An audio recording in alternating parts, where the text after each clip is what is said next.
my compadres from other countries, for those who left this country in tears and silence, please hear my voice, as deep and as sick as it is. Your absence has not gone unnoticed. America feels smaller and less proud without you.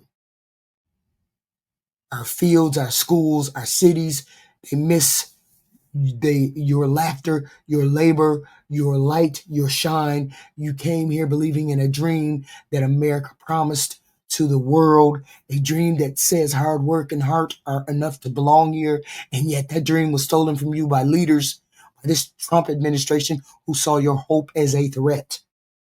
The Trump administration turned immigration into a weapon, a political stage where humanity was the casualty. Families who had built their lives brick by brick were decades after decades were suddenly told they did not matter, that they were just brown people or immigrants or whatever, or illegal. Communities were raided, voices silenced, and the world watched. This nation lose its moral high ground, its moral compass. The America that once stood as a beacon of freedom dimmed in its own light in the name of fear.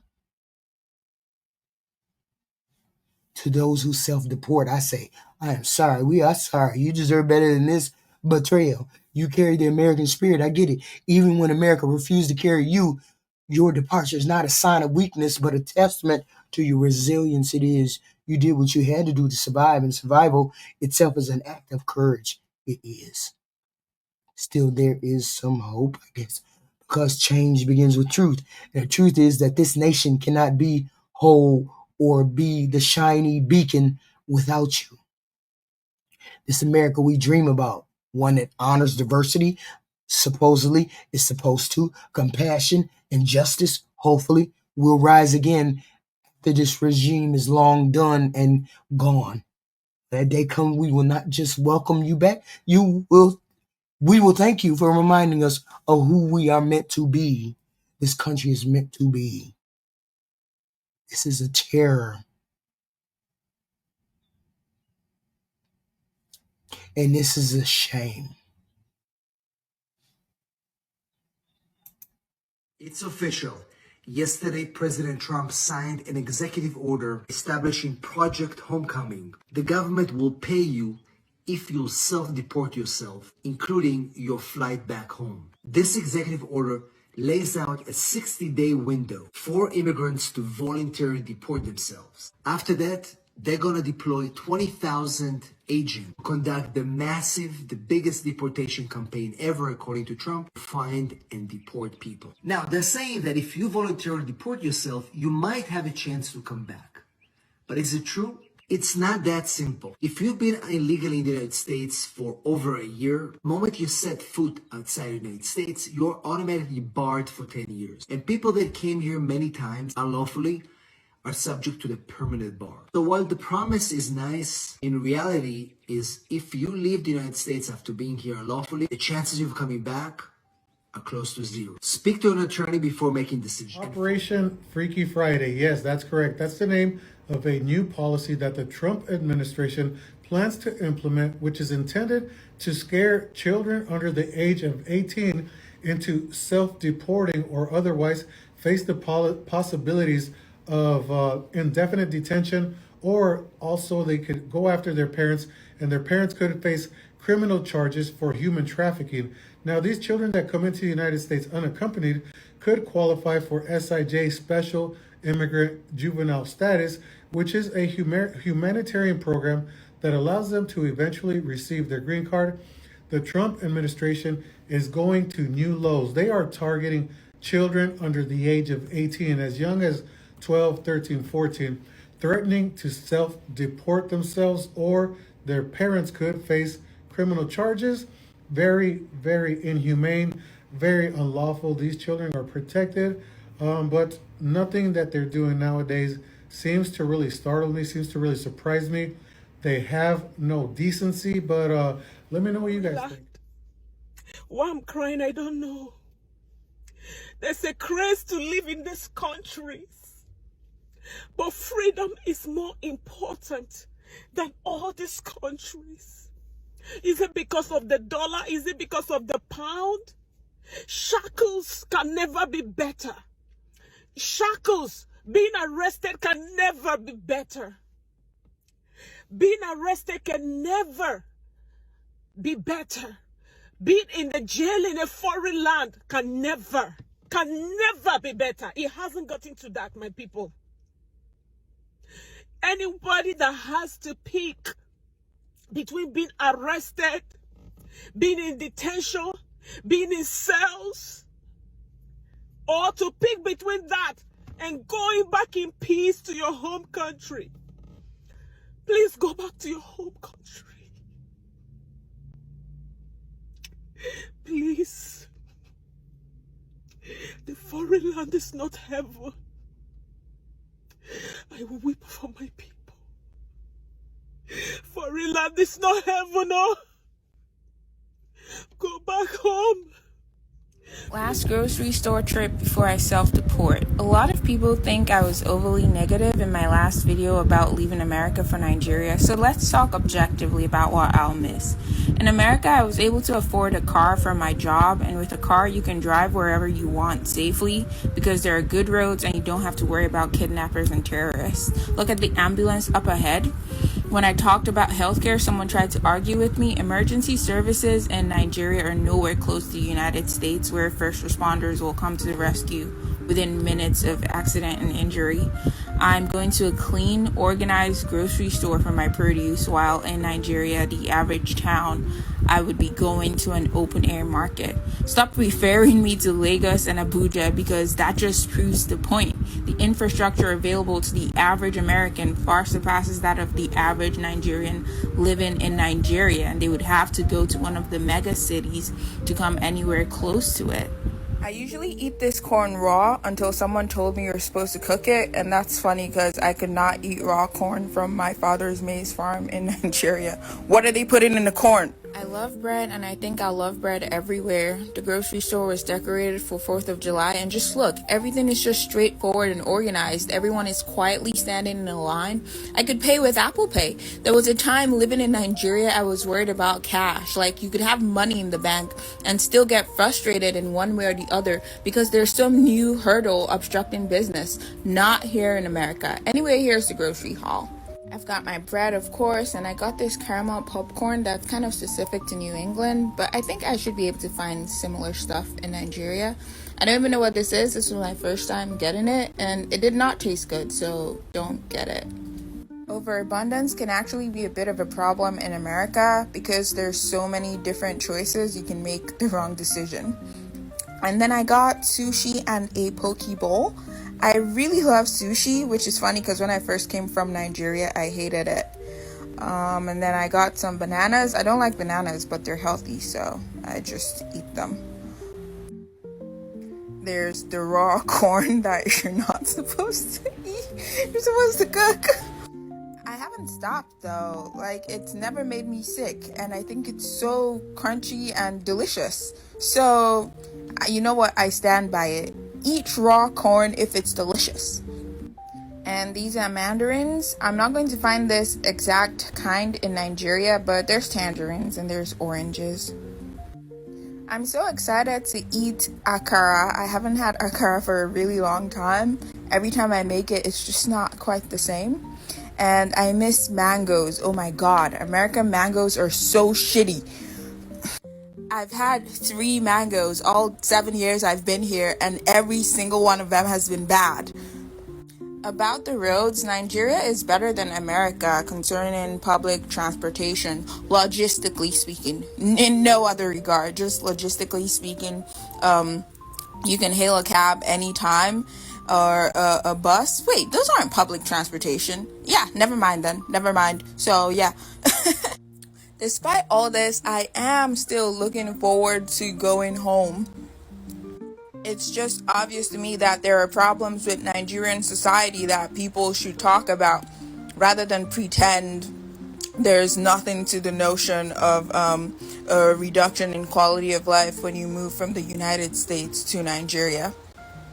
This isn't about my quote-unquote mindset. This is about reality. I think my diet will be healthier in Nigeria because I'll probably cook more. I don't like to cook, so all those men coming to ask to marry me and take me to their country, yeah, you better hire a chef. Anyways, that's all for now. Ask me any questions and let me know if I should become a mukbang channel. Bye.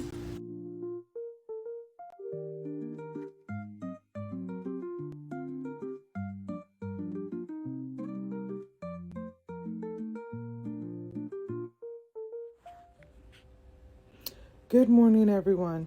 I'm going to tell you guys, I'm just going to tell you guys, America is not what it used to be. It really isn't. And a lot of the Bidens, the people who came here on that Biden program, they have gotten a big surprise. You understand? See, when they're in Haiti, they kind of, I don't know how to say it, but they think Jasper is something special. They think being Haitian American is something special because we come with that US dollar, and you can exchange like just $100 and your wallet will be like stacked, because the rate of exchange, and it looks like you're just balling, or you're just, I don't know what you want to call it, but it just looks like something to them. So when they come to the US, they're in surprise when the money you make, all of it have to go to bills, or the majority. You understand? Mm-hmm. They're going to wish they was back in Haiti, a lot of them, who don't have the proper support, who don't have the proper family support. They're going to wish they was back in Haiti. Hear me well. My youngest child is graduating this year. And I've said to you guys over the last 2 or 3 years, it's coming a time when you want to see me, you're going to have to come into Haiti. And the only reason that you've seen me in the U.S. this much is because I just went back to OCAP last year.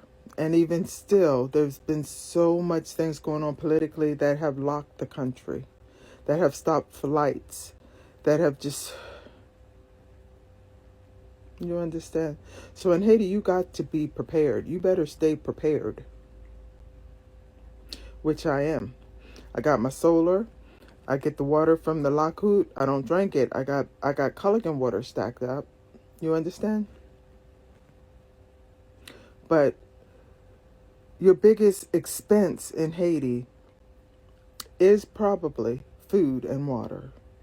It is definitely not your housing like it is in the U.S. Something so basic as housing should not be 90% of your income.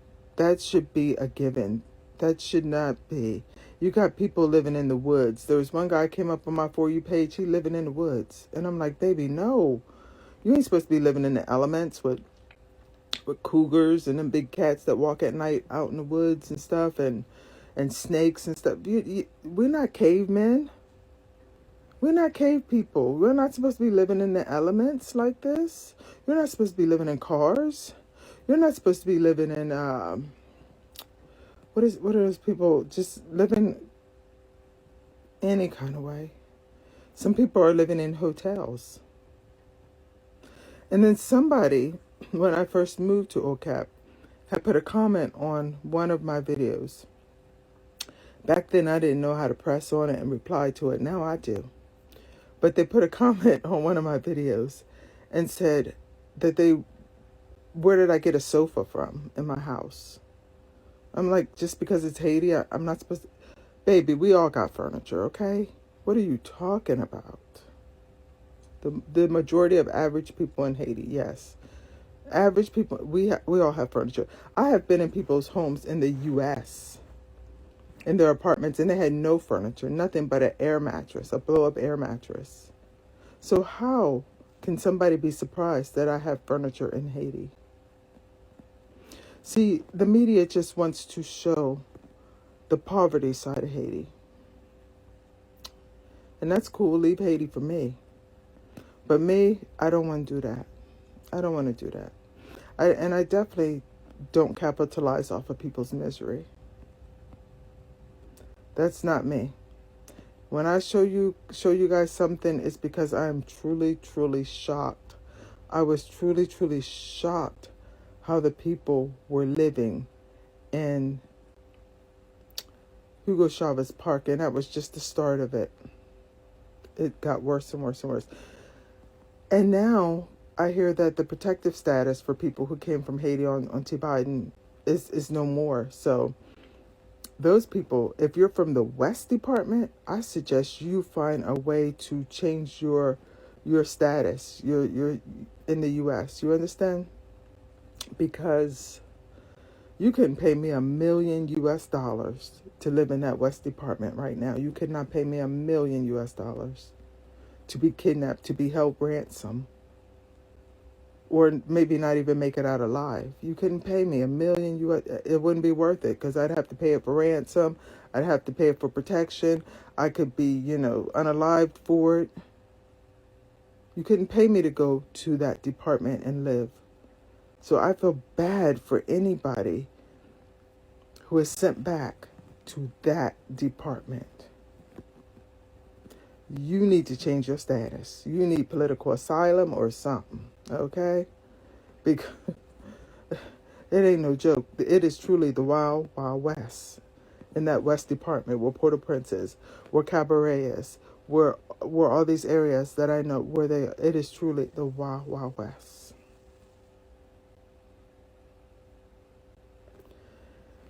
But I'm going to tell you, some people have asked me to scout out land for them. Because 2025 is the year. It's the year where you are going to see me in Haiti and you won't see me in the U.S. unless I'm just here for a visit. 2025 is that year. It has come. It has come. It has come. It has come. My children, my boys are well established early. My boys are in their early 20s. I don't know what old frog-faced liverneck is talking about because I don't have a 34-year-old son. My boys are in their early 20s, buying real estate at the age of 21. You understand?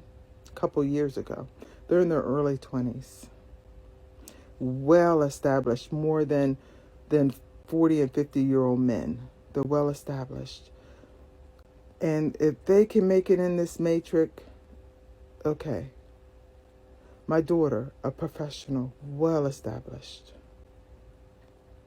Make it in the matrix, honey, if you can. But me, it's time that I leave this matrix. It is not for me. It is not for me. I have raised my children, and it is time for me to go sit on somebody's beach with the chickens and the goats running around the beach, watching the fishermen pull the fish in, going to my spiritual places. And I will receive people in Haiti who come with honor and respect. You understand? And I still will work long distance for people and do readings for people. But this matrix, no way. What I see, it's not me. I can't see it no more. But yet the US wants to just people YouTubers and everyone want to go into Haiti and film all that. You got enough to film right here in the US. What people are going through. And you got 4 more years of it. So I think I might just disappear for 4 years, honey. Seriously, you got 4 more years of this, and it's just starting. It's just starting.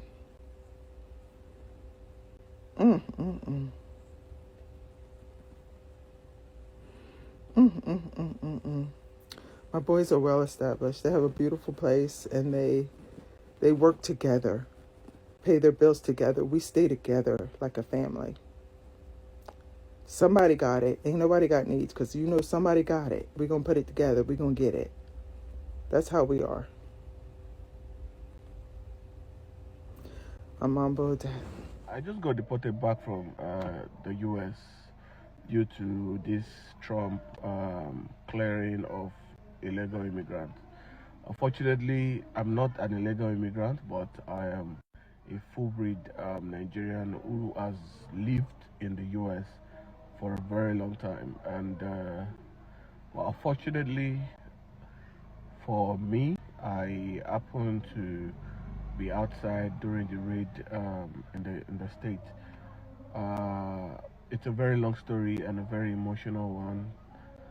And Tibanugwe Kimaso, like Mulima, so Oroyeto. I just landed in the airport. I'm at the airport right now as I'm making this video. My brother here came to pick me. Kásá àwọn dúpẹ́ fọlọ́run tí ò já sẹ́wọ̀n ká dúpẹ́ fẹ́lẹ́dùà ká dúpẹ́ ó ti dé káàbọ̀ ọmọ ìyá mi káàbọ̀. So I'll be updating you guys in the part 2 of this video. I've been through a lot for the past 48 hours, and I just thank God I'm back in the country right now. So I'll get to update you guys as time goes on. The removal flight is ready. I just need you to confirm your information one more time. Is there really nothing else I can do? I'm afraid not. The order is final. I want to stay with my kids. You'll be able to call them once you land.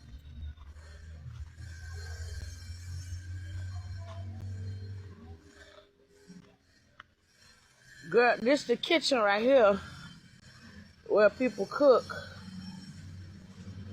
You probably can't see it good. This the kitchen, girl.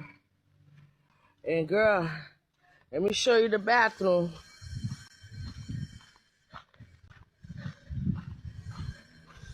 This is where you take a shower at.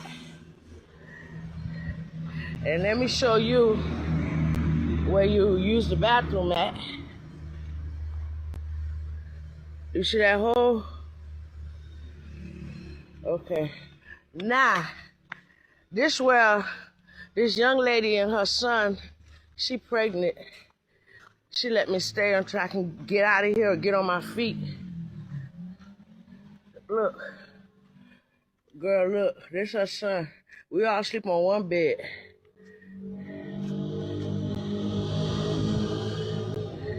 Life is hard up here, girl. This shit is crazy. I have seen the internet do the wildest things, and I don't think my request is too wild. I am looking for some guidance, information, connections, anybody who can help me get a Haitian passport in Haiti quickly. I don't want to be 2, 3, 4 months. I have kids in the US, and I'm trying to get my husband his passport as quickly as possible. He will be in Haiti this month, and he does need to get his Haitian passport. What is the first thing he needs to do? Does he need a Haitian ID?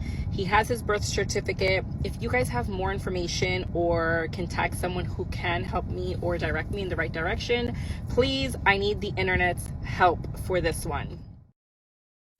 You guys, I've been waiting for over an hour, almost 2 hours. Me va a pegar chorro, güey. Me va a pegar chorro. My stomach. This is nerve-wracking. This is nerve-wracking. Me va a pegar chorro, güey. I feel like, oh my God. I did not know that she had until today. I didn't know that today was her last day. Me va a pegar chorro, güey. I want to throw up. I want to throw up. Here I was thinking I had 3 more weeks to pack up everything and get my shit together before self-deportation, before repatriation, before going home with my kids and my cat after 25 years of living undocumented in the US. And it's a bittersweet experience because thanks to you, I get to go home. My people, my family, my movement, my friends bought my liberation. You did.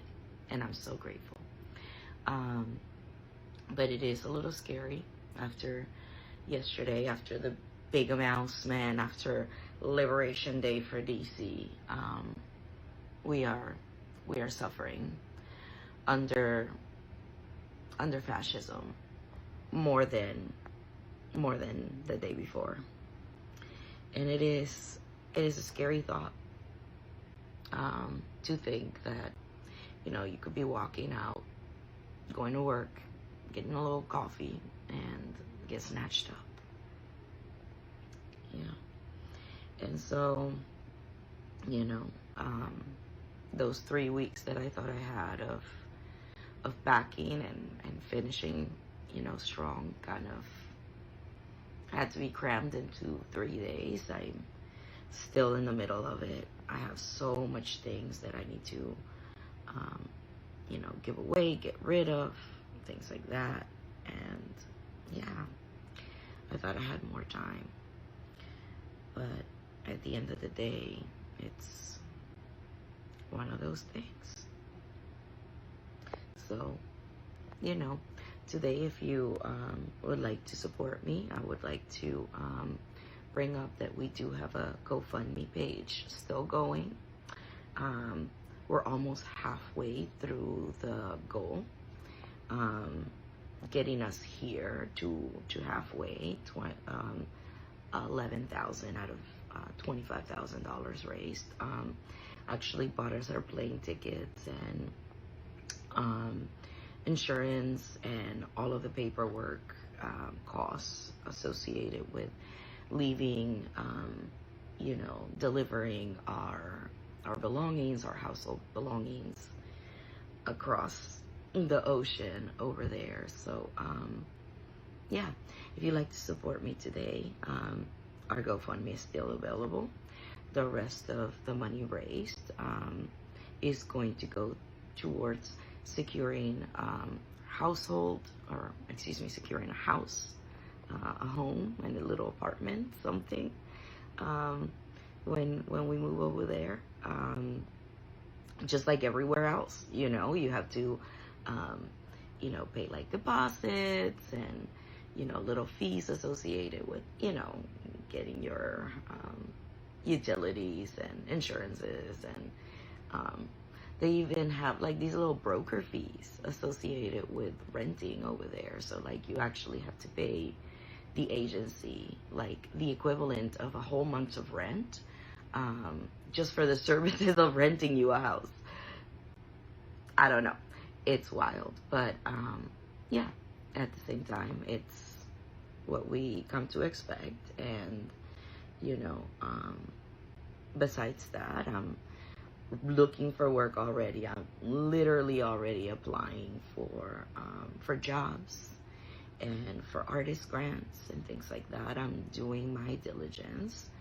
I am, of course, taking some of my client work home with me because I can do that, you know, online. But, you know, it is difficult. It's very difficult to move across the world, to go back to a place that you haven't been since you were 12 years old, with your kids on top of that. So, any support, going towards securing stability in Uruguay is so helpful and so appreciated. So yeah, thank you. Thank you for getting us this far. Thank you for helping us get the fuck out of here. I got 27 more days before our big move. That means so much. That means lots of hugs and love and time spent with my family, my friends, my partner, and besides that, yeah, I'm trying to stay safe. I'm trying to stay out of trouble. I'm trying to stay out of protest, and I'm trying to just keep my eyes on the prize. Total liberation, thanks to you.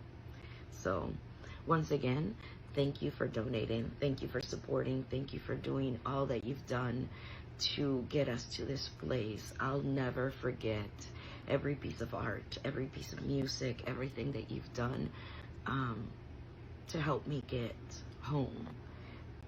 And yeah, just asking for a little bit more help. Share our GoFundMe if you can in the next couple of weeks. Help us raise a little bit more so that we can easily and safely transition from one life to a completely different one. And again, thank you. Thank you.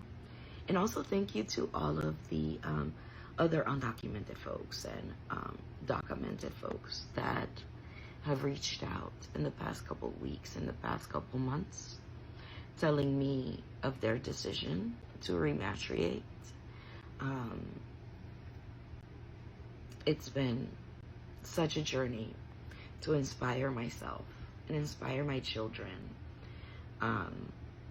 to accept this new chapter, and to also inspire you to make decisions for yourself has been incredible. So thank you. Thank you for everything.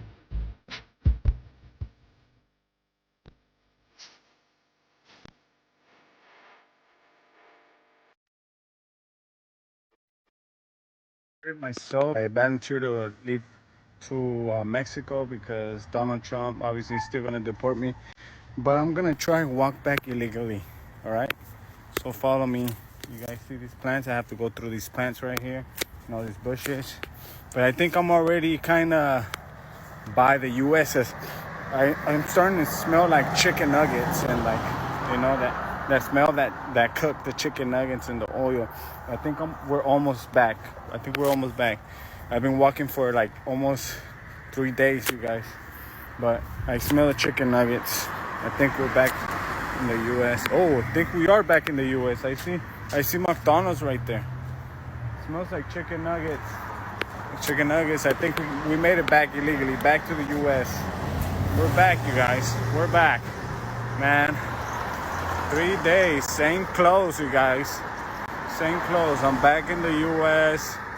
Oh, man. Hope Donald Trump doesn't fight me, sends me back. But I tried my best to be the best American, and I'm back, you guys. McDonald's right there. I smell the chicken nuggets. I'm hungry. I haven't ate in 3 days.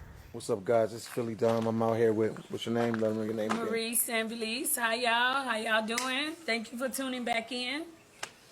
And today I would like to talk about my first day in Haiti. My first day in Haiti, y'all, was a shock, but I'm going to take y'all back a little bit outside of just my first day in Haiti. I was released in February 26th from TDC. Once released, I was transferred to an immigration facility. Once there, I had to just come to face with the reality that I could very well be deported and sent back to a country where I had nobody, my family, everybody was going to be away from me. I would literally be starting a whole new life. Went to court. Of course, the inevitable happened, and here I stand. I met many other women that went through the same thing. So immigration is a whole nother subject, but it's a sad subject too, because so many people were affected by this. Y'all, my first day here was a shock, okay? Here I am coming to a country that I know no one. I had family members that still left in Haiti, yet I had never met them, didn't know how they looked. I grew up in Houston, Texas. So Houston is my home. That's what I considered home. The day I got here, I didn't even know how or where I was going, okay? I ended up getting in contact with my biological mother. I never met my biological mother, y'all. Wow. So at the age of 36, I was finally meeting the person who had me for the first time. And this was through her bearing a sign with my name, and that's how I knew. And it was difficult too, because when you deported into this country, they take you through so many changes. So I ended up being one of the last ones picked up. So I had broke down, y'all. I was emotionally disconnected anyways on the plane. I knew exactly when we hit Haiti territories because the smell was different. It just felt different. And it could have been me consciously knowing that I was not wanting to come face to face with my fears, okay?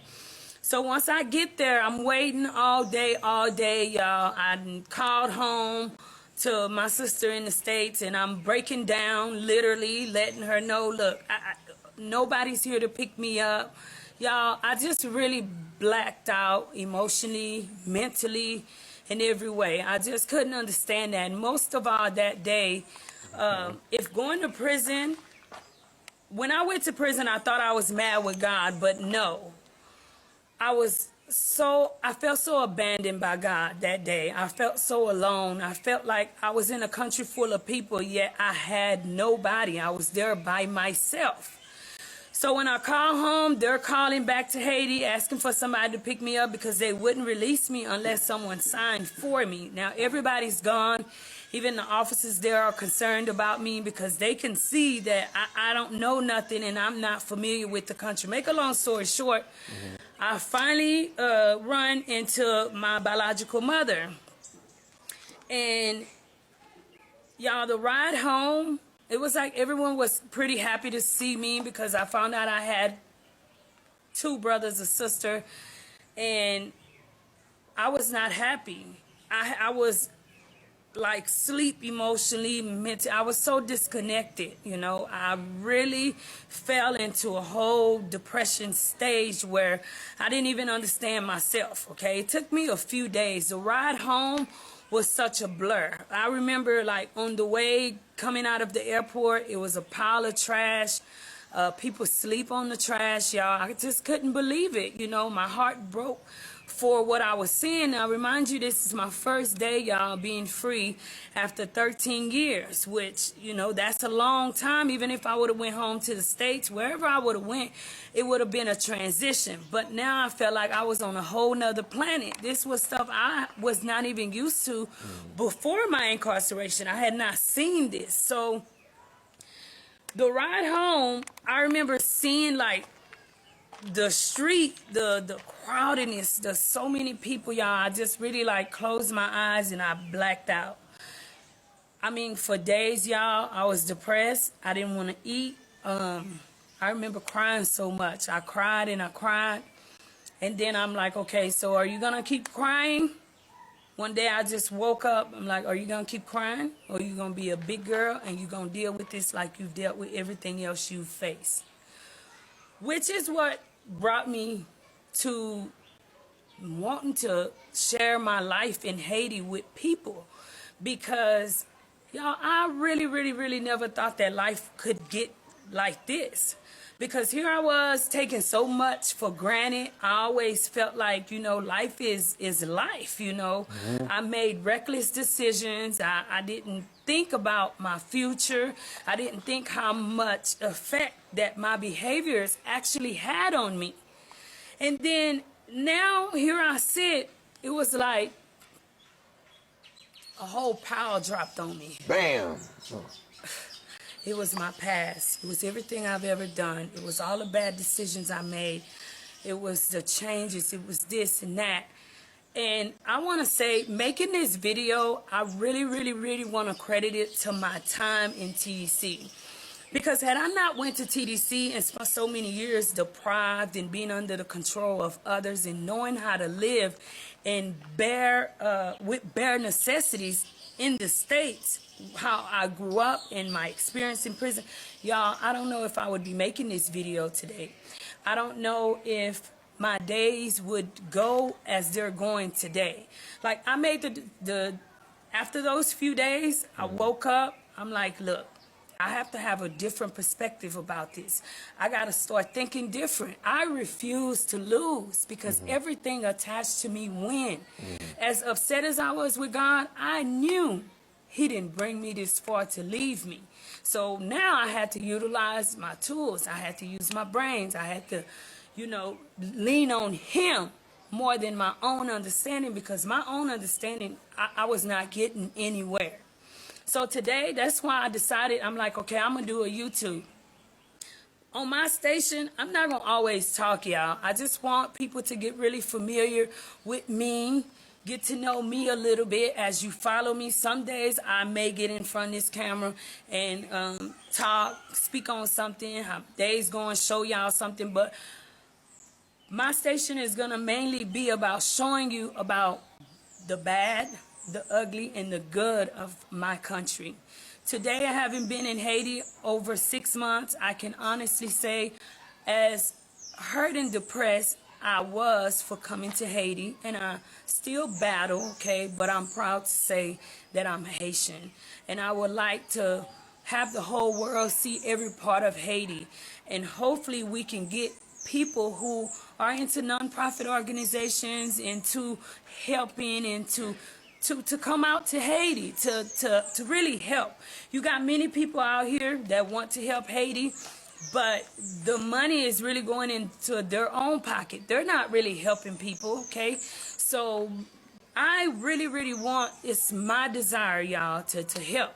And mainly it's to help with children to go to school. Y'all living with my mom is like, I witnessed so much, okay? My second day, I needed to use the restroom. It just dawned on me I had no restroom. I had to go outside, y'all, and use the restroom. So degrading, okay?